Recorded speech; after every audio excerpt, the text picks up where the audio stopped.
안녕하세요. 사연 채널 구독자 여러분. 저는 2달여 전부터 사연 채널의 애청자가 된 30대 후반의 여자입니다. 저는 현재 망원동에 거주 중이에요. 이곳에 이사 온 지는 얼마 되지 않았습니다. TV에만 나오고 SNS상에서 맛집이며 예쁜 카페로 유명한 이 동네에 제가 이사 오게 될 줄 몰랐네요. 1년 전쯤 이사를 왔습니다. 대전에서 이곳으로 이사 오게 된 터라 동네 친구도 없고 내가 잘 모르는 지역에다 특히 이혼을 하고 나서 온 터라 저는 많이 우울해했어요. 이혼한 전 남편이 생각나서라기보다는 그냥 내 상황 자체가 우울했다고 해야 할까요? 왜 나에게만, 왜 내가 그런 사람을 만나서라는 생각에 저 스스로를 많이 미워했습니다. 엄마, 이것 봐!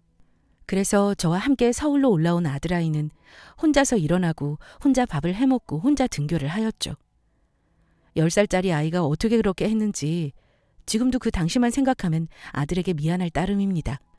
하루는 아이가 학교에서 그렸다며 제게 스케치북을 보여줬어요. 그 안에는 앞치마를 두른 채 커피를 내리고 있는 제 모습이 있었죠. 그림의 주제는 나의 부모님이 어떨 때 가장 멋져 보이나요? 라는 주제였습니다. 저는 결혼 전부터 카페를 운영해왔고 결혼 후에도 쭉 그 일을 해왔었죠. 그러다 이혼을 하면서 모든 걸 포기한 채 손을 놓고 있었어요. 아들아이는 저를 꼭 안아주며 얘기해 주었습니다. 엄마는 카페에서 일할 때 제일 크게 웃잖아? 나는 엄마 웃는 게 제일 좋거든. 그래서 엄마가 커피 만들 때가 제일 멋져 보여. 그 말을 듣는데 정말 머리가 띵 하더군요. 내가 세상의 전부인 이 아이를 두고 내가 무슨 짓을 하고 있었던 건가. 정신이 번쩍 들었습니다. 그렇게 저는 다시 마음을 잡고 친정아버지의 도움으로 카페를 다시 시작하게 되었어요. 원래 손재주가 좋았던 터라 홀케이크까지 함께하니 가게를 찾아주는 손님들이 많아졌죠. 왜 길을 지나다 보면 아는 사람인가 하고 놀라거나 반가울 때가 있잖아요. 저는 하루의 절반 이상을 카페에서 있다 보니 손님들을 보며 그럴 때가 있답니다. 며칠 전에는 내가 아는 사람인가 하고 심장이 덜컹했던 적이 있었네요. 제 전남편인 줄 알고 말입니다. 전남편이 폭력적이었다거나 하진 않았어요. 하지만 그가 하는 행동이 저를 정신적으로 지치게 했죠. 어떻게 보면 정신적 폭력이라고 할 수 있겠네요. 저는 남편과 13년의 결혼 생활을 유지해왔습니다. 이따금 주변에서는 그 정도 살았으면 그냥 참고 살지 그랬냐 하는 몇몇 친척 어른들이 있기는 한데 그거는 당신들이 당사자가 되어보지 않았으니 그렇게 말하는 거죠. 저라고 이혼하고 싶었겠습니까? 그러나 사람 고쳐 쓰는 것 아니라고 전 남편이라는 그 사람은 도저히 나아질 기미가 안 보이는 사람이었습니다. 여러분, 일을 좋아하는 남자 어떻게 생각하시나요? 성실하고 부지런한 거 좋죠. 저도 그 사람이 그런 사람이었다면 몇 번의 사업 실패, 재도전을 믿고 응원했을 겁니다. 그러나 그 사람은 그냥 사업에 중독된 사람이었어요. 구체적으로 얘기하자면 대표님, 사장님 소리에 미쳐 있었죠. 나는 남 밑에서는 죽어도 일 못해. 자기가 봐도 그렇지? 나는 진취적인 사람이라잖아. 자기가 일을 해야 번듯이 설 수 있다고. 그 사람은 곧 죽어도 자기가 주체가 되어 일을 해야 하는 사람이었어요. 말이 좋아 진취적인 사람인 거지 누군가 자기한테 지적을 한다거나 충고를 하는 건 절대 못 듣는 사람이었습니다. 남편은 저와 결혼하기 전부터 큰 고깃집을 운영하고 있었어요. 시청과 회사 단지가 모여있는 곳에 자리를 잡고 있었죠. 저는 결혼 전까지만 해도 그 사람 가게가 매우 잘 되는 줄 알았습니다. 늘 가게가 북적였으니까요. 그런데 손님 중 절반 이상이 자기 친구들이었다는 사실을 나중에 알았습니다. 가게를 둘러싸고 시청과 여러 사무실이 있으면 가게가 안 될 리가 없잖아요. 그런데 그 사람이 운영하는 가게는 그 흔한 단체 손님은 사막에서 바늘 찾기보다 어려웠습니다. 저는 당시에도 카페를 운영하고 있었던 터라 저도 제 장사하기에 바빠 남편 가게는 아주 가끔 들렸었죠. 제수씨. 제수씨 오랜만에 봬요. 당신 왔어? 웬일이야? 전화라도 하고 오지. 내가 그럼 우리 여보 좋아하는 차돌박이 빼놓았을 텐데. 그럴 때마다 남편은 늘 자기 친구들과 술을 마시느라 취해 있었습니다. 가게는 뒷전이고 자기 친구들 데리고 와서 자기들끼리 고기며 술이며 잔뜩 먹고 놀기 바빴습니다. 가게에 있는 직원들 보기도 얼마나 민망한 줄 몰라요. 자기가 가게 운영하는데 친구들 와서 매상 올려주고 그러다가 한두 잔 받아먹는 거야. 그럴 수 있죠. 가끔 지인들한테 서비스를 줄 수도 있고요. 하지만 그 사람은 그냥 자기 친구들이랑 놀 곳이 필요해서 가게를 하는 것 같았습니다. 자기야, 술 좀 그만 먹어. 아직 마감도 안 끝났는데 손님들 보기 민망하잖아. 진짜 좋은 말로 할 때 그만 먹고 밖에 나가서 술 깨고 와. 아이, 좀 당신 너무 빡빡하게 군다 진짜. 술 몇 잔 마신다고 무슨 큰일 안 나. 참네. 여기는 당신이 하는 카페랑은 분위기 자체가 다른 곳이야. 주인도 같이 술 한잔 해야 손님도 흥이 오르지.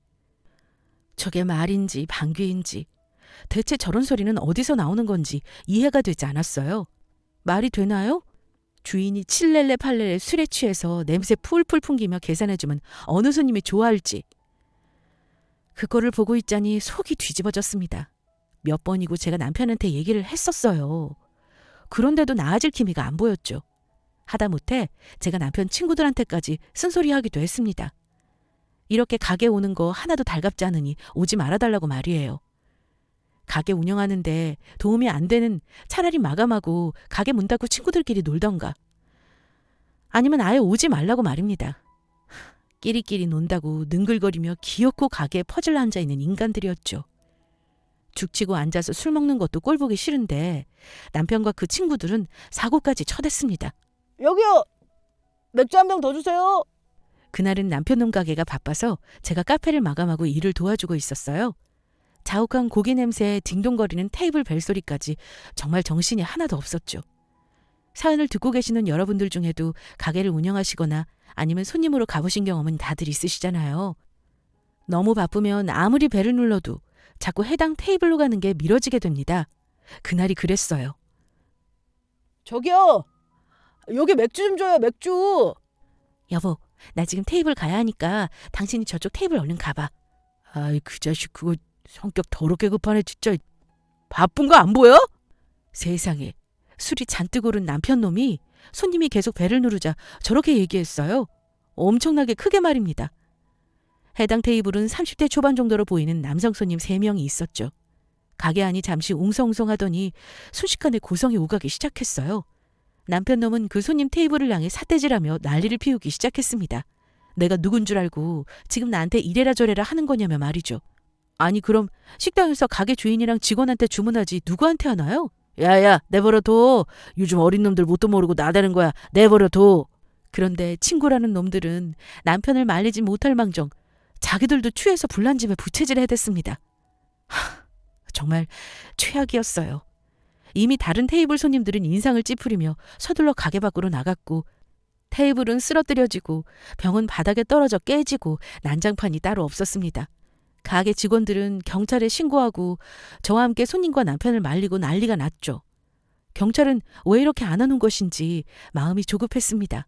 그러자 남편 놈이 하는 말에 실소를 터뜨릴 뻔했었네요. 상대방의 30대 초반 손님들이 좀처럼 기가 꺾이지 않자 그 인간이 한 말이 뭐였는 줄 아세요? 이것들 보게. 야, 나 해병대야 해병대. 니들 땅개 출신이지? 딱 봐도 삽질이나 했을 것들이 말이야. 어디서 해병대 무서운 줄을 모르고 말이야. 정말 민망하고 어이가 없었습니다. 그러든 말든 남편과 그 친구들은 자기들이 해병대를 나왔다며 개소리 해댔죠. 말 그대로 개싸움이었던 그날의 싸움은 경찰이 오고 나서야 정리되었고 남편 놈이 홧김에 던진 상대방 핸드폰 값을 물어주기까지 했습니다. 그날 그 사건 이후 당사자였던 그 손님들은 물론이고 자리에 있던 다른 손님들 입에서 입으로 가게에서 벌어진 일과 그동안 남편 놈이 설렁설렁 대충대충 했던 가게 일이 한데 뒤섞여 결국 가게는 문을 닫고 말았죠. 자기 실수로 문을 닫아놓고도 남편 놈은 끝까지 자기 잘못으로 인한 것이 아니라고 우겼어요. 당신은 그냥 가게 하지 마. 결과를 봐. 잘 됐어? 가게 소문 안 좋게 나서 주변 가게 사장님들까지 당신한테 손가락질하고. 그냥 이제 그만하고 그냥 우리 아빠 밑으로 들어가. 거기서 그냥 좀 성실히 조용히 일해. 내가 미쳤어? 내가 몇 번이나 말했지. 나는 남 밑에서 일을 못해. 그리고 내가 장인어른 밑에서? 내가 미쳤어? 내가 장인어른한테 무슨 소리를 들으려고. 절대 안 가. 내일 내가 알아서 할 거니까 당신은 걱정하지 마. 저희 친정아버지가 운영하시는 인테리어 업체에 가서 일하라고 했어요. 제가 봤을 때 그 사람은 사업을 할 그릇도 안 되었고 그럴 능력이 제로였기 때문입니다.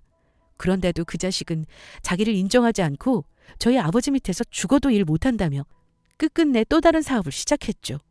물론 그때부터 저는 내 돈은 내 돈, 네 돈은 네 돈, 정확히 선을 그어 남편 돈과의 돈 관리를 철저히 분리했습니다. 하고 많은 것 중에 왜 이걸 한다는 거야? 이게 요즘 대세라니까.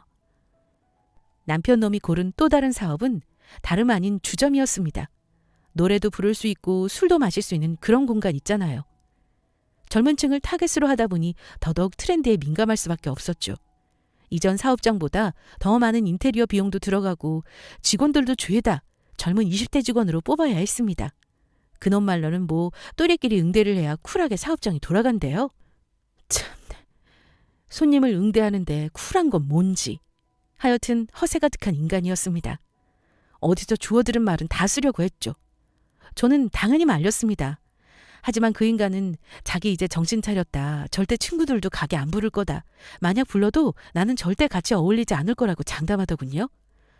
믿지 않았습니다. 이번엔 내가 진짜 절대 술은 입에도 안 된다. 잘도 그러겠다. 진짜라니까. 나 이번에 반성 많이 했어. 그래, 그러겠지. 내가 각서라도 쓸까? 각서 쓸게. 그래, 쓰자. 나 한 번 한다면 하는 놈이야. 내가 진짜 이번에 대박 터트린다. 시키지도 않았는데 그 인간 자기가 끄적끄적 각서를 쓰더라고요. 그러면서 제게 척하니 자랑스럽게 내밀었습니다. 자기가 약속을 못 지켰을 때에 관한 걸 저보고 적어달라고 말이에요. 한참을 들여다보다가 옳다쿠나 하고 이것저것 적었습니다. 약속을 어길 때에는 사업을 그만둔다. 약속을 어길 때에는 직장인으로서 삶을 산다. 위의 두 가지 사항에 대하여 두말하지 않는다. 어찌 보면 너무도 간단하고 어이없는 내용이죠. 하지만 저에게는 정말 중요했습니다. 저는 돈보다도 남편이 아빠로서 그리고 가장으로서 좀 중심을 잡길 바랐거든요. 저희 친정아버지가 제게 그런 모습을 보여주셨듯이 말입니다. 친정아버지가 인테리어 사업장을 크게 운영하고 계셨어요. 저희 아버지는 빈손으로 시작해서 혼자 힘으로 다 일궈 놓으셨죠. 그런 아버지의 모습을 보고 자라서인지 돈을 얼마나 버냐보다도 그 일에 대한 태도가 저에겐 가장 중요했습니다. 그래서인지 남편의 인생은 한방이라는 태도가 마음에 들지는 않았어요. 그렇게 각서까지 쓰고 시작한 두 번째 사업은 어땠을 것 같으세요? 어때? 여기가 2호점 자리야. 당신 카페랑도 가깝고 괜찮지 않아? 웬걸. 그 인간이 정말 정신을 차린 듯 했습니다. 가게를 운영하고 1년 가까이 될 동안 일하는 동안은 술을 입에도 대지 않았어요. 가게를 마감하고 간단히 마신다거나 집에 들어와서 마시는 정도였죠. 주점 사업이 그 사람이랑 잘 맞았던 건지 성실함과 그 사람의 감각이 섞이니 1년 6개월 정도 만에 2호점을 열게 되었어요. 저희 카페 근처에 2호점 자리를 잡게 되었죠. 아무래도 1호점은 상준이가 보게 하고 여기는 자리 잡을 때까지 내가 있어야 할 것 같아. 웬일이야? 당신 이렇게 잘해나가는 모습 보니까 나도 좋다. 그럼 장인어른도 드디어 나 믿어주시기 시작하셨는데 나 진짜 열심히 할 거야. 3호점도 금방이다. 남편은 새로 개업하는 2호점에 자기가 한동안 상조해야 한다고 했습니다. 본점은 이미 자리가 잡혔지만 2호점은 이제 시작하는 단계이니만큼 자기가 열심히 뛰어야 한다고 말이에요. 친정아버지도 그런 남편의 모습을 보며 좋아하셨죠. 그러면서 남편에게 사업자금을 보태주셨습니다. 물고가 튼 거면 주저하지 말고 밀고 나가라고 말이에요. 그제야 저도 친정아버지한테 당당할 수 있게 되었죠. 아빠 딸 잘 살고 있으니 걱정하지 말라는 마음으로 말이에요. 사모님, 저희 아메리카노 10잔이요. 주원 씨가 오늘도 심부름 온 거예요? 주원 씨, 쿠키라도 하나 가져가요. 와, 정말요? 제가 사모님 쿠키 먹으려고 일부러 심부름 나온다니까요. 남편의 2호점 매장 역시 정말 잘 되었어요. 직원이 10명 가까이 되었고 늘 바빴습니다. 그중에서 막내 직원이었던 20대 초반의 여직원과 저는 참 가까워졌어요. 제 동생 같기도 했고 싹싹한 성격이었던 터라 저는 그 직원과 친했죠. 물론 나중에 그 직원과 어떻게 마주하게 될 줄 전혀 예상하지 못했기에 가능한 일이었다고 생각합니다. 어쨌든 저희 가정은 탄탄대로를 달리는 듯 했습니다.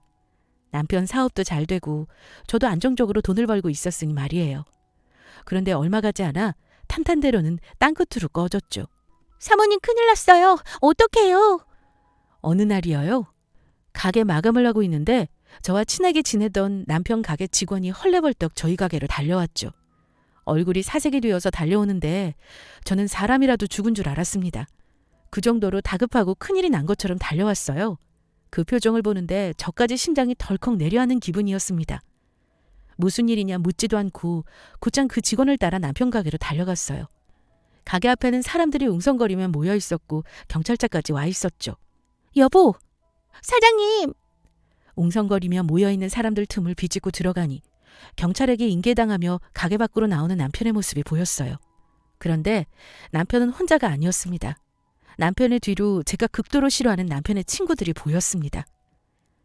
남편 놈이 고깃집을 할 때 하고 많은 날 가게에 죽치고 앉아 함께 술을 마시던 그 인간들 말이에요. 이번에도 역시나 남편은 저와의 약속을 지키지 않았던 것이었습니다. 왜 경찰이 오게 되었는가 먼저 말씀드리자면 그 친구 중 한 명이 미성년자를 데리고 온 것이 문제였어요. 그 사실을 다른 손님들이 알고 경찰에 신고를 한 것이었죠. 저는 동네 사람들의 눈초리와 동정을 받으며 미성년자를 영업장에 들인 남편놈과 그 일행들이 있는 경찰서로 가야 했습니다. 남편놈은 머리를 쥐어뜯고 있었죠. 그러다 언뜻 저와 눈이 마주치기도 했습니다. 눈이 마주칠 때마다 속이 울렁거렸어요. 남편에게 실망해서였는지 지난밤부터 남아있던 체기 때문이었는지 모르겠지만 그 인간 얼굴을 보기가 역했습니다. 저도 몰랐어요. 제가 알고 그랬으면 미친놈이죠. 딱 봐도 어린애들이고만 대체 뭐 하시는 겁니까? 조카뻘 아니에요, 조카뻘. 저도 몰랐다니까요. 제가 알았으면 이 자식들 저희 가게에 발도 못 들이게 했을 겁니다. 저도 피해자예요. 남편놈 친구들은 술에 취해서 자기들이 무슨 소리를 하는 줄도 모르고 있고 남편놈 혼자 바락바락 소리를 지르며 억울해했습니다. 다행이라고 해야 하는지 남편놈은 정말 몰랐던 모양이었어요. 그 미성년자 아이들과 어울려 놓은 것도 아니었죠. 그렇지만 끼리끼리라고 자기 친구들이 아직 성인도 되지 않은 어린아이들을 옆에 데리고 술집에 들어오게 했다는 것 자체가 잘못인 거잖아요. 그 아이들 제가 봐도 어린아이들이었어요. 어린아이들이 어른 흉내낸다고 짧게 옷을 입고 화장한 정도였죠. 머리 끝까지 화가 났습니다. 화가 나는 것을 넘어서서 역겨울 정도였어요. 주원 씨는 먼저 들어가 봐요. 뭐 좋은 데라고 여기까지 와서 못 볼 거를 봐. 얼른 들어가요. 아니에요. 사장님이랑 사모님 일인데 제가 어떻게 그냥 가요. 저를 따라온 그 직원은 제 옆을 든든히 지켜주었습니다. 참 고마웠어요. 그래도 뭐 좋은 거라고 그 어린 친구를 붙잡아둘 수는 없어서 가지 않겠다는 걸 억지로 택시 태워 보냈습니다. 그 친구를 보내고 저는 유치장 안에 들어가 있는 남편놈과 그 일행을 바라보고 있었어요. 참 말이 안 나오더군요. 세연아, 여보. 남편놈이 속삭이며 저를 부르더군요. 저는 무표정한 얼굴로 그 자식에게 다가가 섰습니다. 왜? 여보, 장인어른 아시는 분 중에 경찰 없어? 나 진짜 잘못한 거 없단 말이야. 어? 네가 잘못한 게 없긴 왜 없어. 너나 저 인간들이나 똑같아. 잘못한 게 없어? 그걸 지금 말이라고 하니? 당신은 진짜... 저희 친정아버지 지인 중에 경찰 일 하시는 분 없냐며 남편이 묻더군요. 자기가 미성년자랑 논 것도 아니고 자기 친구들이 데리고 와서 어쩔 수 없이 아무것도 모르고 당한 것이라고 말입니다. 저게 말이 되나요? 너 알아서 해. 나는 모르는 일이야. 당신 나한테 각서 쓴 거 기억나? 당신 이제 다 집어치워. 여보, 알았으니까 일단 장인어른한테 연락 좀 드려봐. 어? 내가 왜? 내가 당신 친구들한테 미성년자 갖다 붙여줬어? 당신 친구들이랑 당신이 알아서 해. 그 인간 끝까지 자기가 잘못한 건 없다고 하더라고요. 자기는 억울하다고 말입니다. 너무 역겨웠어요. 너 알아서 하라는 말만 남기고 그대로 집으로 돌아와 버렸습니다. 다음 날 오후쯤 되니 그 인간 꾀재재한 몰골로 집에 들어오더군요. 자기도 저한테 화가 난 것인지 아무 말 없이 방 안에 들어가길래 저도 모른 척 했습니다. 친정아버지는 가게는 잘 돼가느냐 물으시는데 그 사실을 어떻게 얘기하겠어요? 그냥 거짓말했습니다. 잘 돼간다. 걱정하지 마시라고 말이에요. 그래? 송서방, 그 녀석이 이제는 좀 마음 잡은 모양이다. 아유, 이제야 한시름 놓이네. 내가 너 시집 보내고 나서 마음 편한 날이 한 번도 없었다. 이제는 마음이 좀 놓이네. 이제 우리 딸 결혼해서 사는 게 보기 좋다. 마음 놓인다고 하는 아버지의 목소리를 들으며 울컥울컥 차오르는 눈물을 꾹 참았습니다. 더는 걱정 끼쳐드리고 싶지 않았거든요. 남편이랑 나만 아는 사실로 묻어두고 잘 살아야 한다는 강박까지 생겼죠. 그래서 아이까지 키우며 더욱 열심히 카페 일했고 남편 가게 직원들까지 신경 썼어요. 그 사건이 있고 난 뒤로부터 가게 분위기가 뒤숭숭했거든요. 직원들도 남편에 대한 신뢰가 떨어진 상태였고 제가 책임지고 가게를 살려야 했습니다. 권리금 5천으로 낮추면 계약하겠다고 하던데. 아유, 제 생각에는 더 시간 끄는 것보다야 그 정도로 맞춰내놓는 게 더 좋을 것 같아요. 영업정지를 어떻게든 버텨내고 악착같이 영업재개를 했건만 결국 가게 문을 닫고 말았어요. 동네 장사였는데 안 좋은 소문이 퍼졌으니 당연히 발길은 끊겼죠. 미성년자를 받은, 심지어 사장 지인들이 그 미성년자들이랑 가게에서 놀았다더라 하는 소문에 어떤 손님이 오겠어요? 당연히 발길은 뚝 끊겼죠. 그렇게 3년여 동안 잘 달려오던 남편놈의 두 번째 사업 역시 폭삭 말아먹고 말았어요. 자기 발등 자기가 찍은 셈이었죠. 상황은 극한으로 치닫는 느낌이었습니다. 남편의 두 번째 사업이 망하고부터 정말 지옥 같은 시간의 연속이었어요. 갑작스레 저 혼자서 가장이 되어야 했습니다. 혼자였다면 진작에 헤어졌을 거예요. 그렇지만 저와 그 자식 사이에는 아들아이가 있었고 그 아이를 위해서라도 결혼 생활을 유지해야 해라는 생각이 들었죠. 그때는 그게 아들아이를 위한 선택이라고 생각했는데 참 멍청한 생각이었습니다. 엄마 이것 봐. 나도 이제 형이다, 형아. 우와, 우리 아들 너무 멋있다. 진짜 형아 같아. 아들, 내일 입학식에는 엄마 못 가. 아빠랑 같이 가면 돼? 맞아. 엄마는 바빠서 못 와. 그래도 아빠랑 가서 사진 많이 찍어서 올게. 엄마한테 많이 보여줄게. 아들아이의 초등학교 입학식에도 가지 못할 만큼 정신없이 바빴습니다. 그래도 감사했어요. 제가 바쁜 만큼 돈을 벌 수 있었으니 말입니다. 남편놈은 뭘 했느냐고요? 남편놈이 그 기간 동안 무엇을 했는지 확인하고 싶을 때는 아들아이의 그림 일기장을 보면 됩니다. 아들아이가 초등학교에 입학하고부터 2학년이 되던 해까지 남편은 늘 집에 있는 모습, 술 마시는 모습, 컴퓨터 앞에 앉아있는 모습으로 아이의 일기에 기록이 되어 있었어요. 당신 일 안 할 거야? 계속 이렇게 페인처럼 있을 거냐고. 애 보기에 민망하지도 않아? 그 사람은 두 번째 사업을 말아먹고 나서 컴퓨터에만 매달려 있었습니다. 내가 지금 하고 있는 거 일이야, 일. 하여간 아무것도 모르면서. 너는 그 떽떽거리는 버릇 좀 고쳐라, 어? 그게 일이야? 게임 아이템 키우는 거? 그럼 좀 제대로 하던가. 그냥 당신 핑계거리 만들겠다는 이유로 거기 앉아있는 거 아니야? 나 희준이 데리고 친정 가서 지낼 거야. 저는 도무지 이해가 되지 않았습니다. 곧 죽어도 직장을 구할 생각은 하지 않았어요. 왜 구하지 않느냐 물으면 대답은 항상 같았습니다. 나는 남 밑에서 일을 할 수 없는 사람이다. 나 같은 사람이 남 밑에서 일하는 건 재능 낭비야. 라고 말입니다. 그 재능 굳이 살리지 않아도 좋으니 보통의 아빠들처럼 보통의 남편들처럼 남들 나가는 시간에 나가서 일하고 퇴근을 하는 그냥 평범한 삶을 살길 바랬어요.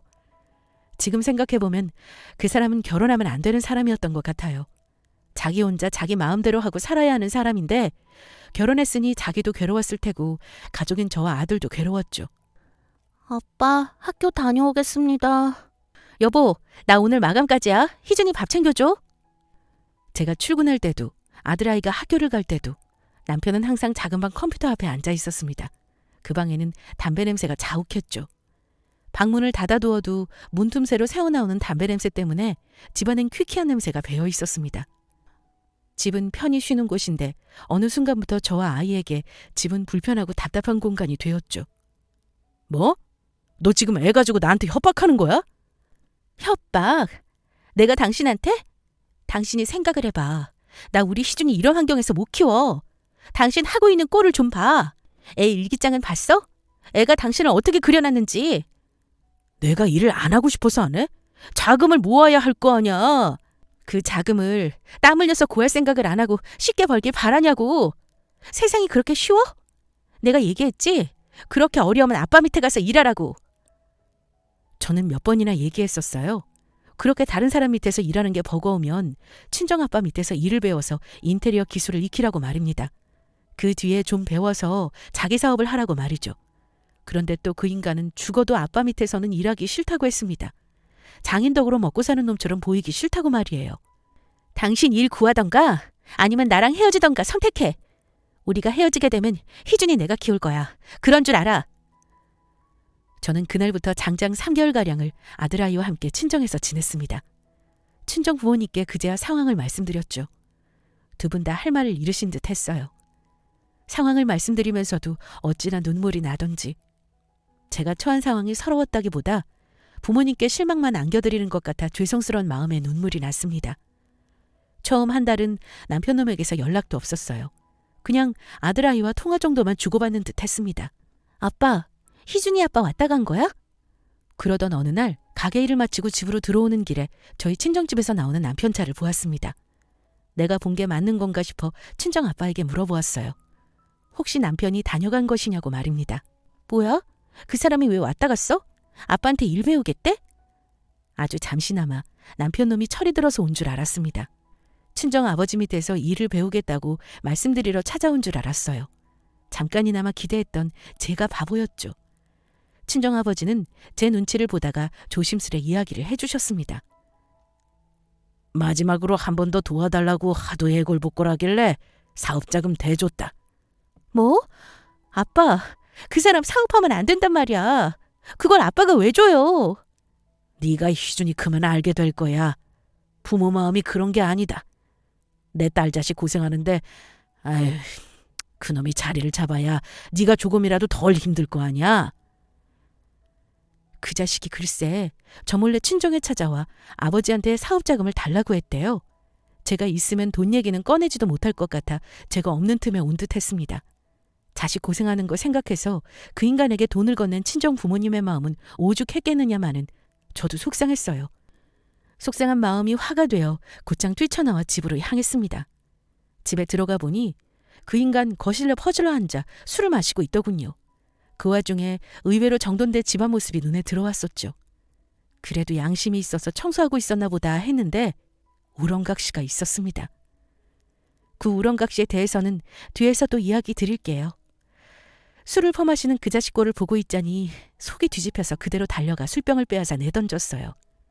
아이씨 진짜 뭐 하는 거야?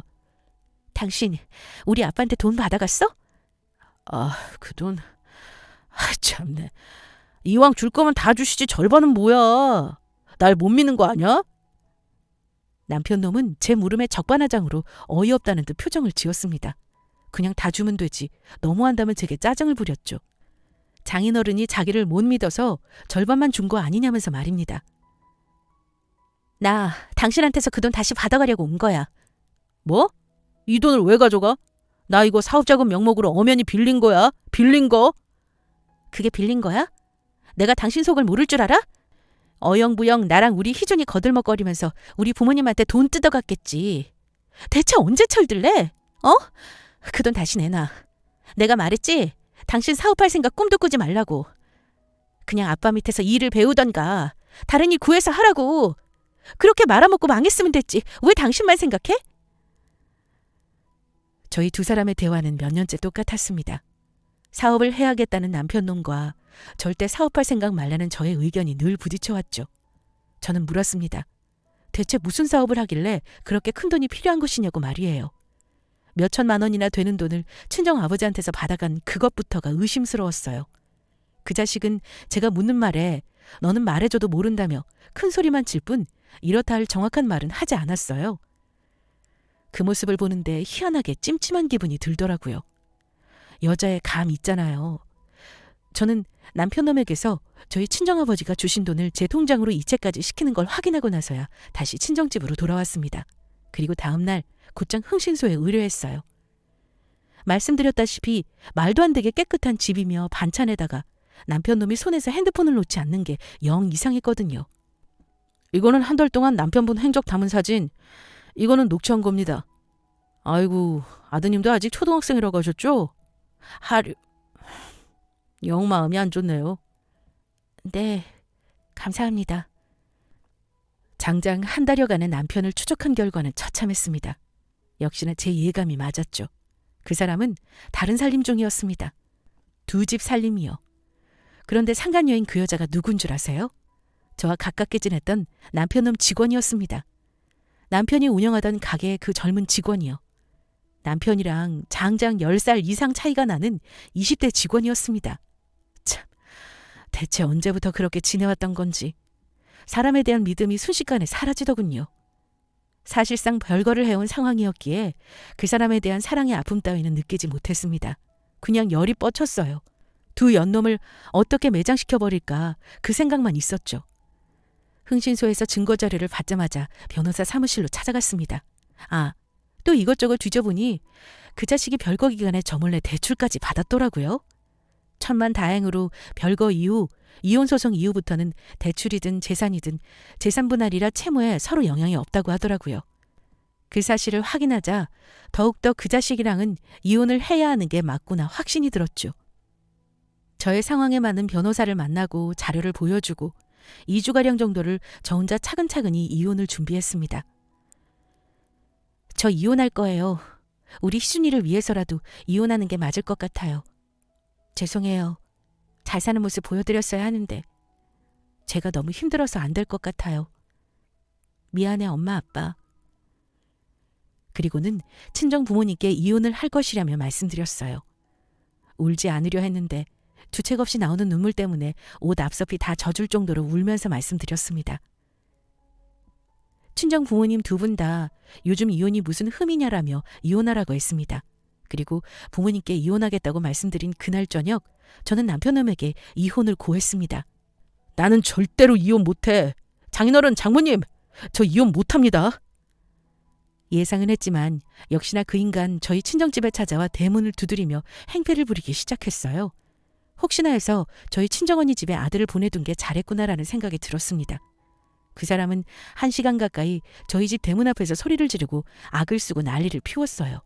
참다 못한 제가 밖으로 나섰죠. 당신 미쳤어? 누구 마음대로 이혼이야? 내가 이혼할 것 같아? 내가 미친 게 아니라 네가 미친 거겠지. 너 주원이랑 살림 차렸더라? 진짜 어이가 없어서. 너 양심은 있냐? 어? 그래놓고 우리 희준이한테 아빠 소리 듣고 싶었어? 저는 그 자식에게 제가 갖고 있는 증거 사진을 보여줬습니다. 제가 아무것도 모르는 줄 알았나 봐요. 그냥 자기가 직업이 없는 이유로 제가 이혼을 하자고 한 줄 알았는지 사진을 받고는 꽤나 당황한 눈치더군요.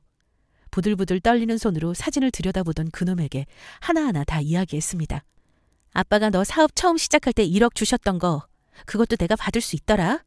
그것도 이혼 위자료 청구하면서 같이 할 거고 심주원한테도 내가 소송 걸었어. 당연히 우리 희준이도 내가 키우게 될 거야. 그러니까 너 지금 있는 집에서도 내일 중으로 짐 빼줄래? 나 그 집 내놨어. 저희 가족이 살고 있던 그 집도 친정에서 해준 것이었어요. 친정 부모님과 함께 그 집을 내놓았죠. 그 인간이 저희 친정에서 해준 집에 하루라도 더 있는 게 끔찍했거든요. 저는 제가 그렇게 말을 잘하는 줄 몰랐습니다. 또박또박 조목조목 다 정리해서 얘기해 주었어요. 세연아, 그게 나는 헤어지자고 했는데 심주원 그 어린애가 걔가 계속 매달려서 안 맞는 주면 죽겠다고 하는데 어떡하냐? 나 정말 아무것도 안 했어. 밥만 먹고 그런 게 다야. 그 자식은 그제야 제게 매달려 변명을 늘어놓더군요. 말 같지도 않은 소리 그만하라고 했습니다. 어이가 없어서 웃음이 나더라고요. 사람 마음 식는 거 한순간인 줄 그때 알았습니다. 그 인간이 뭐라고 하든 말든 저는 이혼할 거라고 완강한 태도를 보였어요. 얼마나 실랑이를 했을까요? 그럼 나 대출만 조금 갚아줘. 그럼 이혼할게. 당신 정말 최악이다. 내가 그걸 왜 갚아? 당신 알아서 갚아. 어차피 우리 별거 기간 증명할 것도 나 다 있어. 별거 기간 중에 생긴 건 당신 혼자 책임지는 거라더라? 아니면 심주환한테 가서 당신 돈 좀 갚아달라고 해. 걔 당신 없으면 죽는다고 했다며. 그 정도면 대출금 갚아주겠지. 저는 저렇게 말을 하고 뒤돌아서 집 안으로 들어왔어요.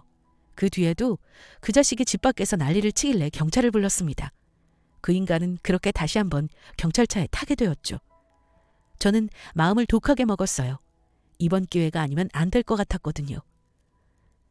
변호사님, 저 다 받아낼 수 있게 해주세요. 제가 선임료는 얼마든지 드릴게요. 저는 칼같이 다 받아냈어요. 그 인간은 탈탈 돌아도 먼지 하나 안 나올 만큼 모든 걸 내주고 이혼을 당했죠. 그렇게 이혼을 하고 저는 이곳 서울 망원으로 이사를 와서 카페를 운영하고 있습니다. 잠시 동안 스스로를 책망하며 동굴 속에 있었지만 지금은 그 누구보다도 밝고 즐겁게 살아가고 있어요. 이혼 당시에는 남편놈의 상간녀가 죽을 만큼 미웠는데 지금은 참 고맙습니다. 제 인생의 쓰레기통을 치워줬으니 말이에요. 그런데 제가 상간녀한테 소송으로 받은 돈이 몇 천만 원대인데 빈털터리가 된 그 두 사람이 잘 살고 있는지는 모르겠네요. 소송 당시에도 그 여자아이 부모님이 바람피운 건 자기 자식 아니라며 그 아이와 인연을 끊으셨거든요. 그 친구의 젊은 인생이 아깝긴 하지만 그렇게 좋아 죽겠다는데 둘이 알아서 알콩달콩 잘 살아가겠죠. 사랑만으로 세상이 사라지겠지만은 아닌데 말입니다. 제가 여러분께 들려드릴 내용은 여기까지입니다. 항상 듣기만 해왔는데 이렇게 이야기를 하니 기분이 묘하네요. 제 이야기가 흥미진진했길 바라며 이만 글을 줄이겠습니다.